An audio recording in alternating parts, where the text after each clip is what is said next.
us.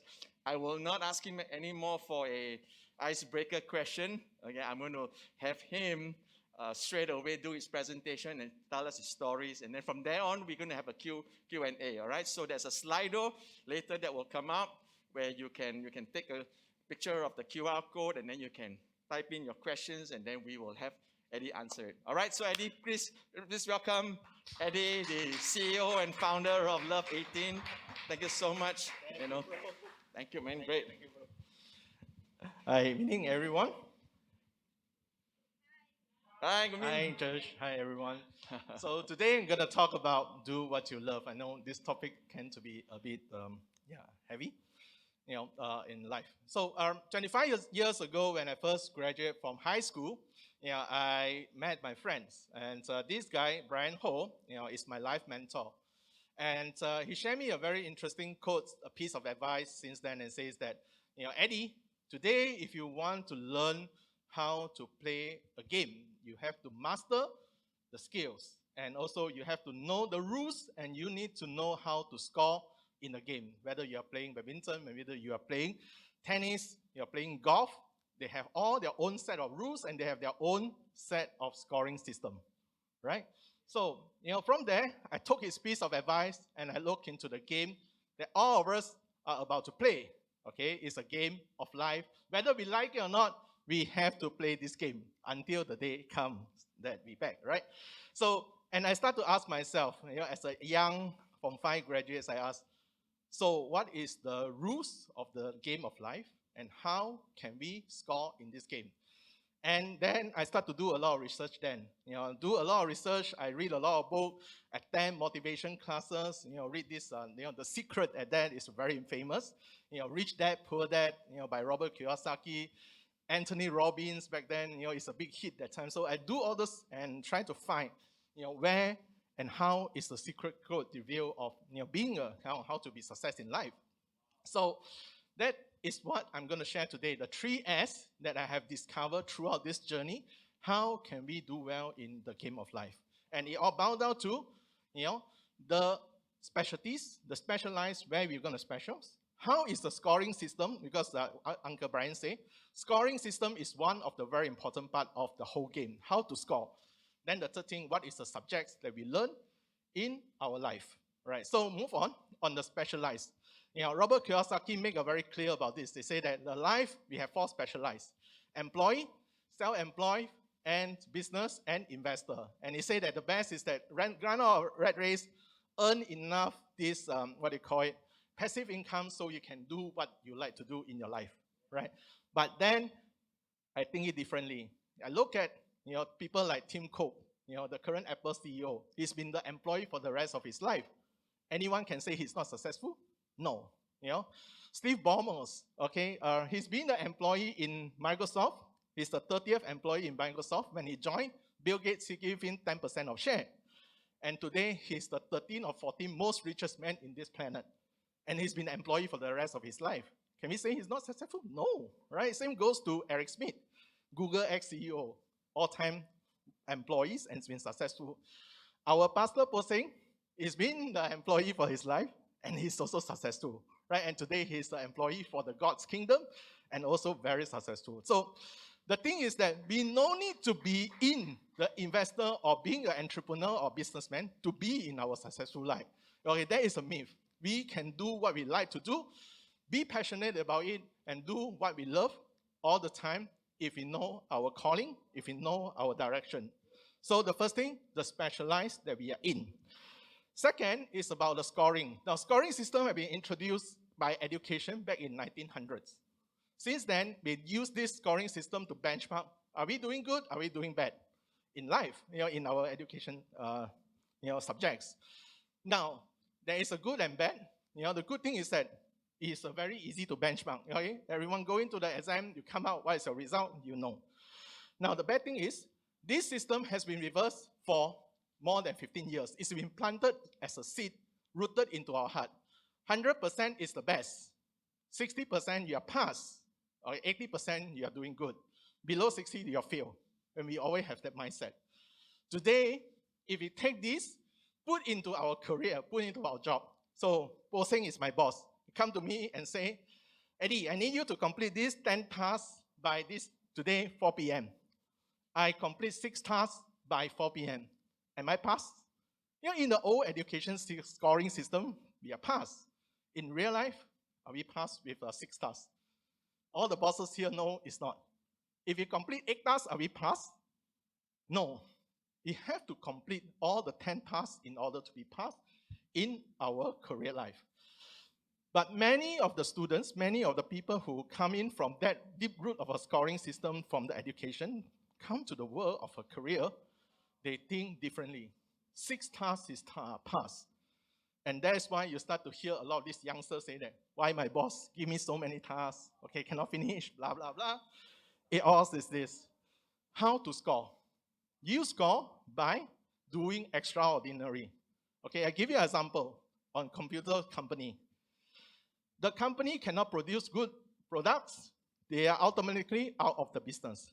Company produce 80 to 100% performing products, they are just there. In this world, there's one only company that produce the best extraordinary products, and that's Apple. And now today they are the most valuable by asset company in the world. So to score in the life or to score in the company, to business and anything, the key is going extraordinary. Whether today you're talking about the subjects of business, the subject of the job, or the subject of relationship. You want to win a relationship, you don't do fail thing. You fail, you're gone. You do 80%, you're gone. You need to be wowing your spouse, okay, or your potential girlfriend or future wife by inspire, or make her extraordinary stuff, giving a big bouquet of flower during Valentine to warn the person away, over. So, this is the thing. Now, we need to go extraordinary. So the next is about the subject of life. So in life, there's 7 subjects that we all, whether we like it or not, we have to experience. Okay, I think I take off the mask. A bit difficult to breathe.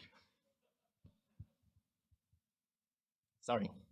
So in life, whether we like it or not, we are going through these 7 subjects in life, right? So in school, the whole career and the whole education life have been preset by the governments or by education or bodies. They tell you what subjects to learn and what subject that you need to complete before you proceed to the next subject. But once you graduate from school, no one's going to care about your subject in life. The only one probably is career, because your boss will always go after your KPI to know whether are you doing good or not. Other than that, nobody going to ask whether your finance subject is doing good or not. Your relationship, are you into a relationship or not? Or are you having a health issue like me or not? Nobody care, right? So means that nobody care means nobody really know how to measure. And we tend to neglect all these other subjects except on the career, or the work life. And that is where a lot of people like me who got into troubles of too focused on life and neglected other subjects, okay? And the worst thing about this is that a lot of people thought that this paper, spiritual subject, is an elective paper. Many say that, I think I don't believe in religion, so I no need to take this subject. So spiritual is a subjective, or elective paper when it comes to university, last time we said. And at first I kind of like, not too sure, but the more I do research, like I said just now, I do research about life, the more I realize that the spiritual subject actually is the core subject for the rest of all these 7 subjects. It is the core subject. Why? Because the spiritual subject is the subject that acts as a language subject to the rest of the 6 subjects. Okay, how to say so? So, if you have here I have to explain a bit. Religion is one very good way to learn about spiritual. Beyond that, it will be things like positive thinking, gratitudes, law of attraction, all the self-awareness. These are all spiritual subjects as well. In Mandarin, we call it 心灵课程. So that actually cover all of these things that touching on how the life is teaching us and how we approach life differently. So take examples, you've been sacked by your boss, okay? Without a strong spiritual subjects as a language subject on life, you will think that, you may curse your colleagues who backstab you, you may curse your boss who kick you out, or curse the company, okay, and feel disappointed about your own self, about everything else, blame everyone, and you're kind of like devastated about your life. But if you have a very strong spiritual subject, you will say that, God, today you close a window, you will open another door for me, right? If someone betray you, if you don't have strong spiritual subject, you'll say that, why? Okay, you may self, pity. Okay, you may feel victimized about yourself. But if you have a strong spiritual subject supporting you, then you will say that, you know, these people don't deserve my trust. Or, it's good that I discover it today, then I discover it later on, which I may fall into a bigger hole. That is the spiritual subject I'm talking about. If you have a strong backup on that, it will keep you get out of the trouble. And all the rest of the subject in life, whether it's your career, it's your finance, your relationship, your family, your health, everything is for you to learn. It's not that to kill you or to kick you out, it's to make you stronger when you come out from the storm. Okay, so spiritual subject is that language subject. Think about it. Today, if you don't understand Japanese language, and I throw to you a very interesting Japanese comic, you just look at the picture, you don't understand much. You cannot learn much about that. Same thing that why I say spiritual subject is a language to the rest of the 6 subjects, because if you don't understand the spiritual language, you may not understand what is the rest of subject that 4 want to teach you about your life. And that is the key thing about it. And I'm going to share with you what all those things that I learned and how this spiritual subject can actually help you to unleash your potential to do what you love to do, which connected to what I'm talking about today. Okay, so I'm going to share with you my own experience, what I learned throughout this journey. And so these are some of the books that I love during my young age of 20. I read practically of that. Napoleon Hill, Think and Grow Rich. Napoleon Hill, this very good one. This Law of Success is a must-read book. Okay, Pig and Valley, a very short one. You can finish in the flight. I finished Pig and Valley on the way from KL flying to Philippines. 3 hours, this book is done. Very interesting book. 7 Habits. All this lead to one single topic. We call it Law of Attractions. Okay, so during my early days, I used this a lot, and I set goals, and I practically achieved quite a lot of it. I say that I want to complete my master without a proper diploma and degree. I got to enroll into a master degree, and I complete the whole master degree in 1.5 years. Okay, then I say I want to get married in 26, coming from a boys' school like posting in Penang. Without a chances to meet, ladies, it's quite difficult actually. And I get married in 25, have a kids in 26. By the age of 25, I manage 100 people under me. I report to my boss directly and a scam man in the company. My life is really in the peak in my life. And then I start to decide, maybe I can take all I learned on this going into the business. So I jump onto the business at my age of 30. I went into Philippines. I don't know why I'm there, maybe. But the first guy I met in Philippines actually is Pastor Posing. He came to me, and that time he's a big guy in Philippines. Okay, he's the president and chairman of a listed company in Philippines. He said, Eddie, let's talk. I'm so excited. I went to Philippines first time, and this guy, listed company CEO, chairman, want to talk to me. I say that it must be some secret he want to share with me how to do business in Philippines or how to have some backdoor to success in Philippines. And now he spent 2 hours talking to me about God. I walk out disappointing, very disappointed. Okay, but heaven know that it actually planted a seed in my heart that time. So we go on, success. We launched the first group buying site in Philippines. In fact, at that time, group buying is a big hit. So we have no problem to get deals. We attract a lot of media exposure. We was in TV, radio interview, newspaper interview, very successful until our competitor came in. They came in with big money, dumping into all the advertisement. Our sales start to stop and slowing down. So I was like a bit upset, and all the things I applied on the past that's successful, law of attraction, positive thinking, everything it seems not to work at that time. And I kind of like desperate, and that is the first time in my life that actually I pray to God. I make a so-called I make a bet with God. I say like, Lord, if you are real God, then you show me how miracle can happen. Right? So, cut the story short, God really answered me. And it answered me not just by, just ordinary thing. He answered me by a lot of miracles. So first one, we have this Mauro Augustine, I still remember.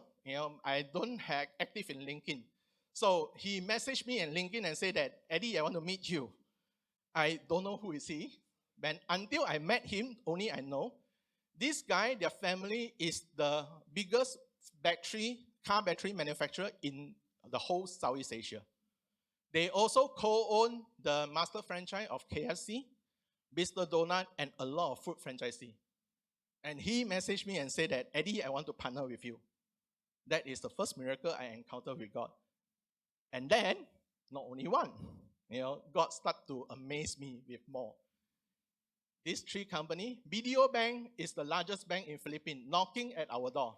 It's not we go and approach them and say that, BDO Bank, can we partners? They came to us and say, I want to partner with you. Globe, the second or the first largest telco. By the way, Philippines only have 2 telco, 100 million population. So, either first or second, they are still very rich and very big. Call us and say want to partner with us. Another miracle.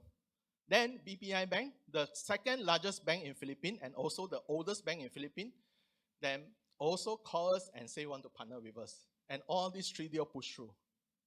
Okay, we are so amazed, and that is not there yet. We say that our e-commerce business is finding no direction, and God shows us directions.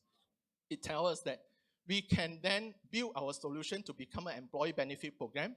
We bring this program and we go and talk to 3 of the largest employers in Philippines, Sitel, Sites, and Transcom. They are call center operator. Sitel have 11,000 seats in Philippines. Sites have 16,000 employees, and Transcom has 7,000 employees. All of them agree to sign with us. Amazing, right? So that month, that year, August, me and my wife, we accepted Christ. We said that, wow, if the God really answer everything, then, what can I say no? So we accepted Christ under Pastor Posing, help us to do a baptize. Then I start to pray. Thank you. Then we start to pray. Now, I'm kind of homesick. All the time I was flying to Philippines myself. My wife is in Penang with my children. I start to pray that, Lord, can I go back to Malaysia?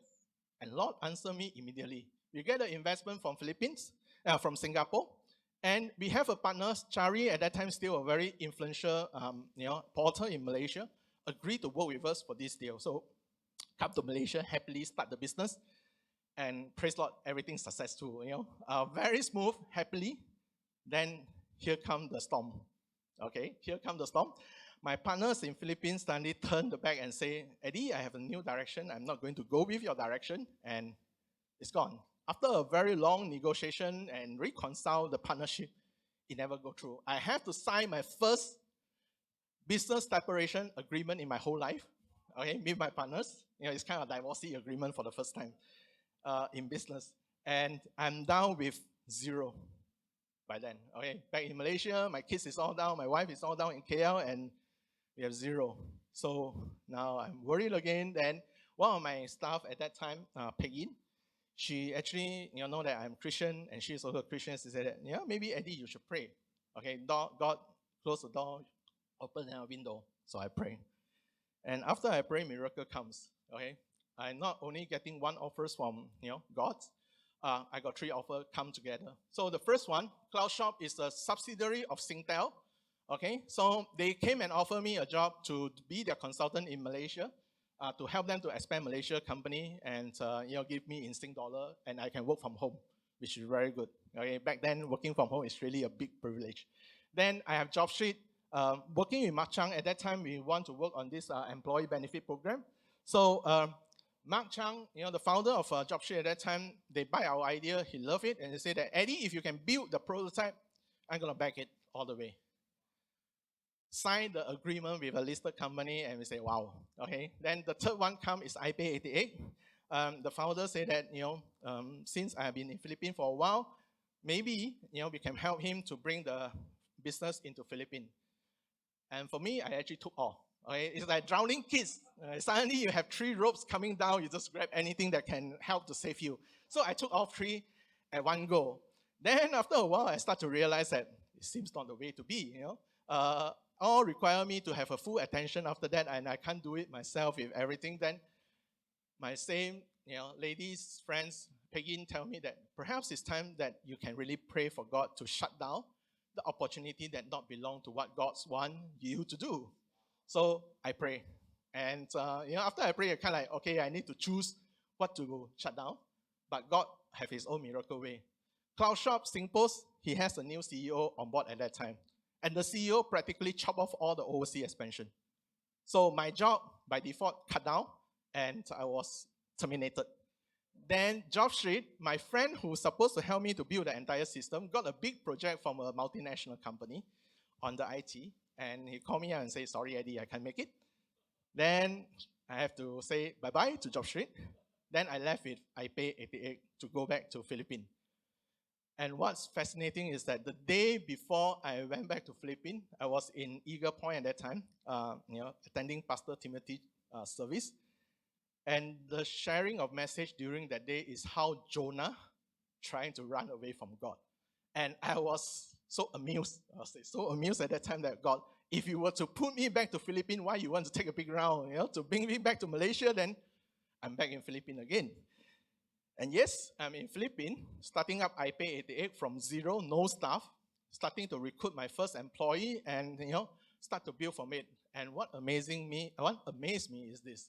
In between 1.5 years, we grow the company to be the largest payment gateway company in Philippines. Not by myself, by God's grace, I'll say. How this happened is that, people like Globe, they will never change any payment gateway if there's no disaster. And it happened that Globe's existing partners is pulling back.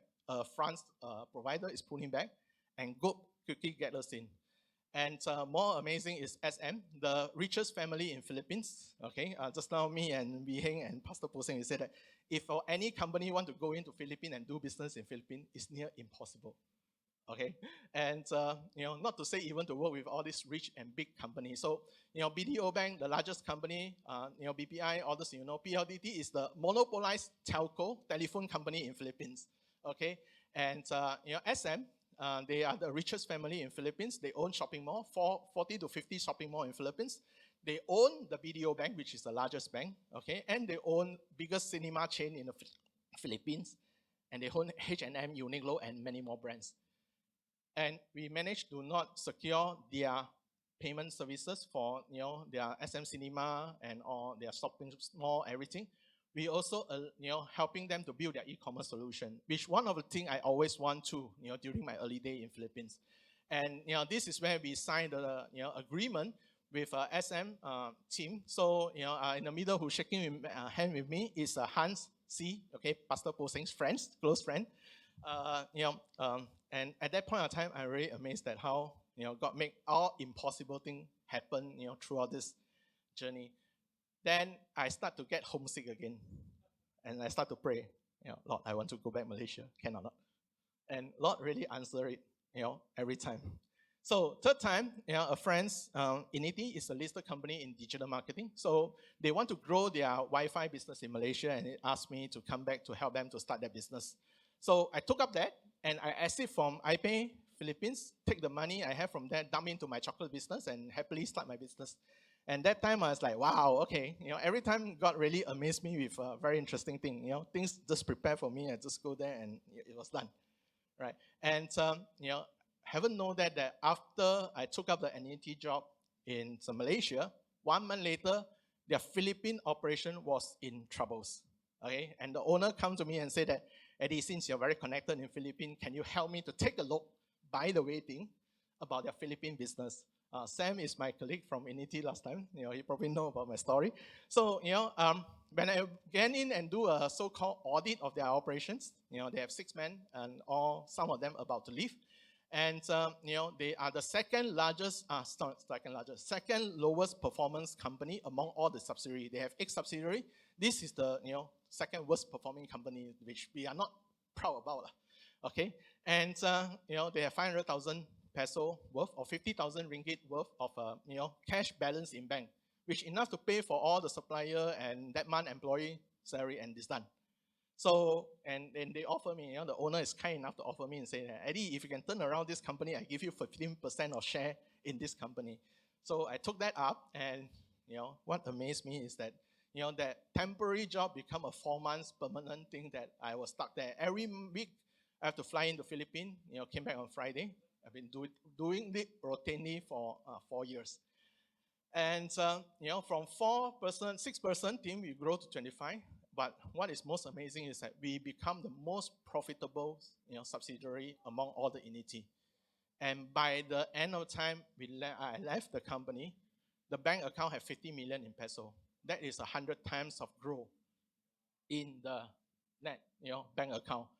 Revenue can be fake, profit can be fake, cash in bank cannot fake. And that is how amazing that God actually make all this thing happens. So every time God just put everything right, and I just go there and execute.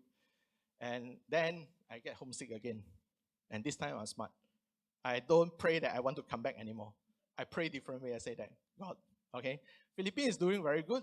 We are in the middle to talk that we want to list the Philippine company directly in Philippine Stock Exchange, because there's some regulation change that this company require Philippine ownership.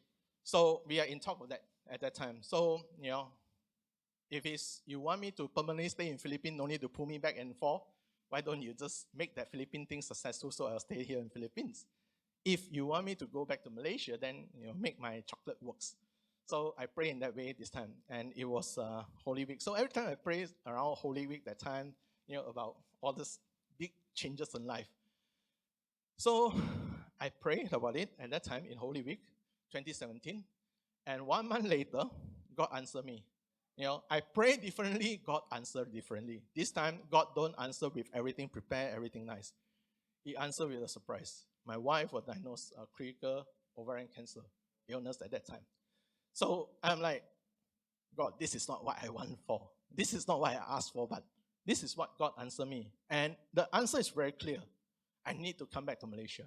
But to resign and to get out of the comfort zone of that money paying big pot, and to jump into this totally uncertain. And the chocolate business is just about picking up. We are not making money. In fact, we are losing money every month.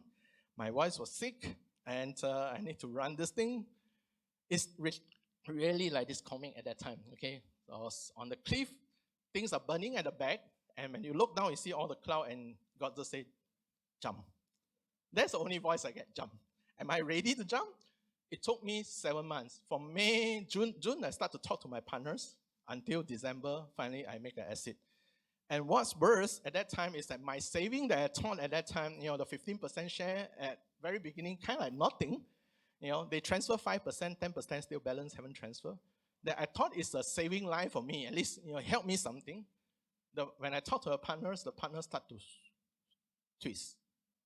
And that is really the worst time of my life, that that's struggling to decide whether I should jump or not. Looking at the back is burning, time is running out, and I can no longer go to Philippines. And the books is paying on our chocolate business. And at the front, there's one big cliff that's ready for me to jump. I was very neglected to take up that jump until 23rd December that year. Early in the morning, one voice come to me and say, Eddie, do you trust in man or do you trust in God?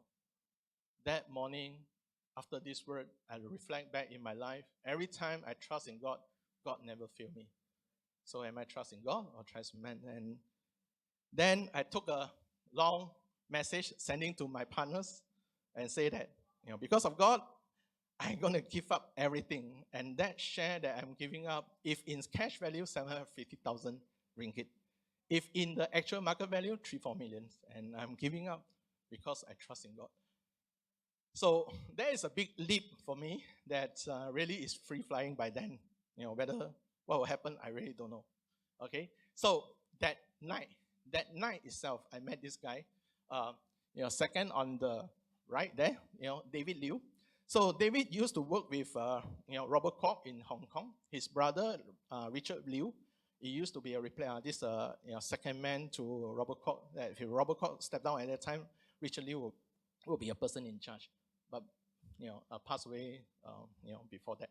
So David brought us to quite a numbers of establishment. And this is when we took a photo with an ambassador of Russia to Malaysia at that time. So he started to open door for us, and in fact we went into RSC. Mid Valley, he go all the way to Dato Robert Tan, talk to the IBG boss to get us a place in where we are, in Mid Valley. At that time, to be in the Mid Valley is very tough. We had to queue for 3 years. We got the best place right away.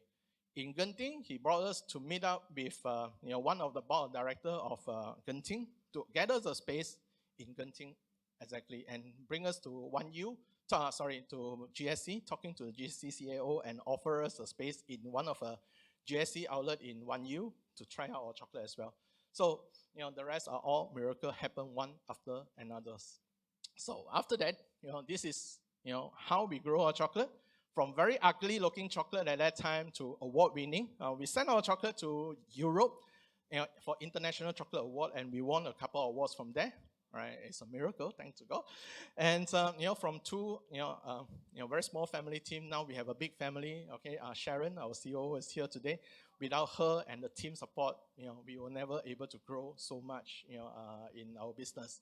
And from 5,000 boxes of chocolate a year, we are now selling 250,000 boxes of chocolate a year, and all this blessing happened. And well, we have Tony Fernandez, promoting our chocolate in his Instagram personal account, which, to us is really something very fascinating. So that's much about my journey in love with, of course, from time to time, God sent different people to us. So we have, this is all our shareholders, in Love18. So we have people like Professor Cham, which is this NTUC founding president. Sorry, NTU, Nanyang Technology University founding president. Rina is currently the board director for this Matrix. And here we have Anthony, who is from Endeavour. He's ex-VP for Nestle in Switzerland, all the way from Malaysia, work until retire in Switzerland, now coming back to Malaysia, coaching us, for free as a mentor, helping us to grow. So, from time to time, God sent different people to help us to overcome. Now, the next I want to share is my journey, spiritual journey with love. All right, so the last 2 years, I spent a lot of time on this, Mama hospitals, treating my wife for 3 months. So at that time, this poster was there, dear God, I try my best, but today, if I lose my hope, please tell me that your plan is better than mine. So my dream. So I saw it quite often at the time, but I never take notice until last year, 27th of September. Early morning, I sent my wife into a ward room, and I saw this. Then this is the first time I really took up a camera and took a photo. And that time I was like, oh, God must have sent this message telling me that, don't worry, Eddie, I have everything covered. Your plan is always there. I have my plan for you. I take care of you all the time. My promise never fail. 2 weeks later, my wife left. Then I asked God, why? God never answered. Until 1 month later, when I look at it, then I started to realize, God already have the best plan for me. He spared my wife for 4 years. If I were to enter into this test 4 years ago, my wife was sick, I have no money, my career is in disaster, how am I going to take this? When I look back, a lot of cancer patients, within the first 6 months, they left. God already spared me 4 years. For my wife, I can spend good time with her. Business slowly get into stable, so I can really have time, to take care of everything, juggle all the balls at the same time. That is the best plan God already have for me. And this is the message He's sharing to me at that time, preparing me that if I lose hope, He's always having me taken care of. So, that is the last thing that I realized. And, no matter how hard this is, life goes on. So, I slowly turn in, the love, the amazing of my wife into something that we create a new product range. We call it Beautiful Life. It's for me to share and for the company to share the love that we have, to more people. And we pledge 30% of the revenue from this product line going directly as a donation to different, places. So the February, we do this with Mama hospitals. Everything we sell on this series of product, we donate 30% to their patient fund. March, April, June, we donate 30% to Utah Hospital to help the hospital to build that. And we hope that this will continue to go on as a remembrance of what my wife did and how much I love to our family and to the people around her. So I would like to end today's session with this. We say that do what you love. Okay, it all answered in this chapter in Bible. It says Matthew 7:7. Very common quote you read everywhere. Ask and you shall receive. Seek and you shall find. Law of attraction also saying the same. Bible also saying the same. So and if you knock the door, which I knock a lot of time, it always open. God always answers. So if today you still haven't found or do what you love, perhaps it's time for you to pray and ask. Thank you, everyone. Wow. Thank you. Can we give a big round of applause for Eddie? Thank you so much. Eddie, come have a seat. Wow. We started a bit late, but we'll give time for Q&A. All right. So right on the screen right now, you have the Slido code. The QR code is there. So if you have any questions for Eddie, anything that you want to clarify, what he mean by his God moments and all that, you can actually write and ask him about it. But so I will not have a question today. I'm so awed by what he was sharing. In fact, Eddie's sharing is really very touching because it's not just about business, but it's about his own personal journey with work as well as with God. And then, of course, as we know, lately we miss his wife.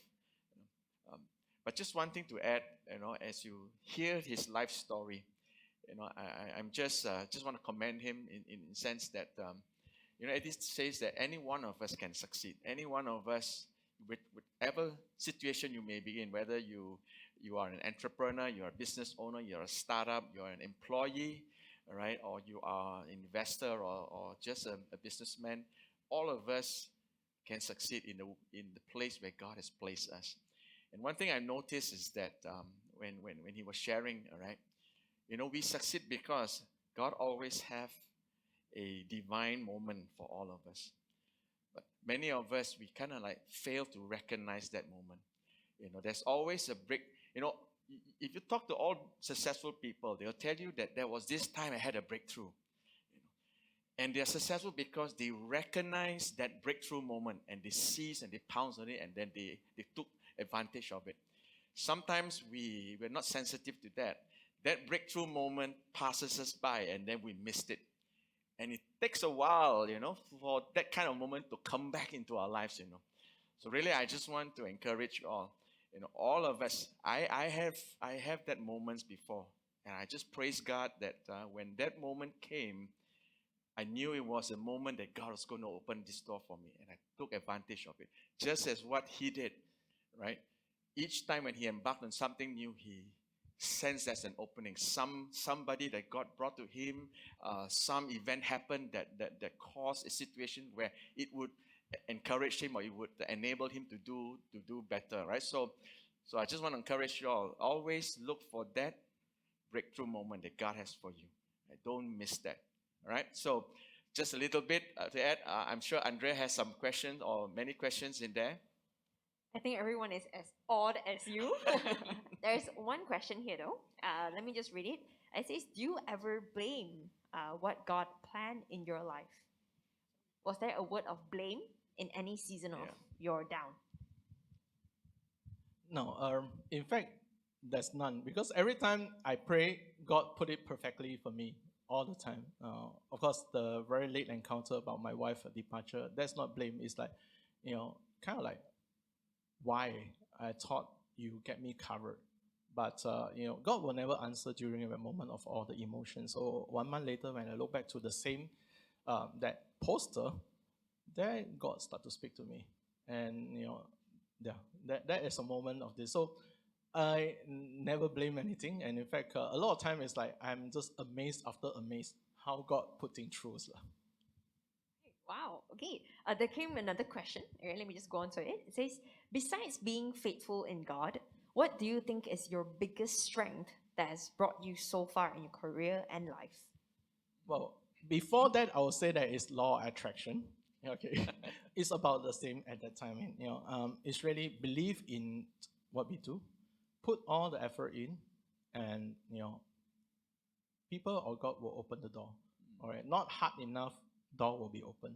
So, once we believe in one thing, that just keep on reminding us what is that, and have faith in that will happen, whether it's God or anything. Inside your heart, you know that will happen, and you know the the the things will reveal by itself. Right. Okay. There's not much questions coming in from All Slido. right. Probably, Pastor, you want to take Yeah, on? I'm fine. Well, I suspected that anyway because it's really a life story and truly it's been inspiring, you know. But if you look back, maybe just one question before we end. If I know somebody said that whether you ask God or whether there's any blame, but if you look back, okay, is there one regret that you may have No, in all your journey? yeah, of course, a lot of that will come from my wife's side. So at that time, there's one regret I have. When I read about this, some story says that God give you 3 opportunity, you never grab it. So very beginning, when my wife first encountered with this, sickness, I was like, I should have really tell her to make the operation. I should have tell her not to give up the chemo. I should have, trusted that this work.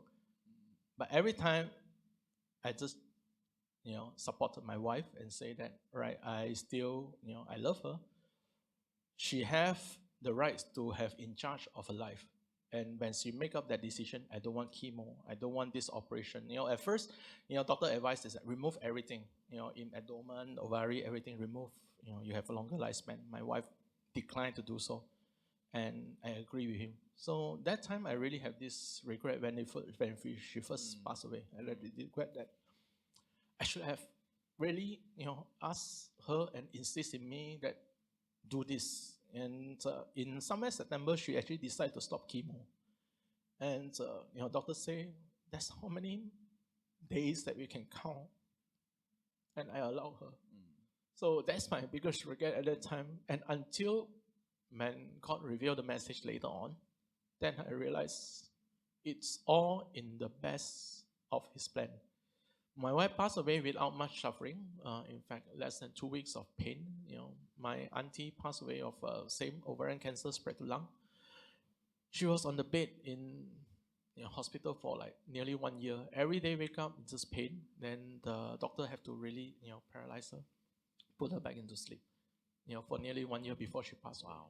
So my wife really have in Mandarin it say 三种, a good passing on. So yeah. Then I start to realize everything come back to a grace of God. Right, praise God. I think we can just take heart that Eileen is just a temporary thing. I mean, her death is only temporary for us. We will eventually see her in heaven.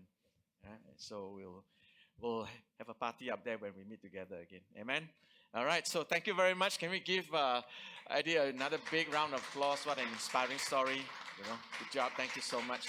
All right, handing over to Andrea. Thank you, Andrea. Right, great. Okay, I see that actually there are more questions coming in right now. Okay, but what's the last one? unfortunately, sorry. Okay, sorry, I couldn't. Yeah, but anyways, I believe your questions are very relevant and very powerful. If you really want to get them answered, I guess later on you can always talk to Eddie personally. All right. Okay, so that's it for our Gateway Evening.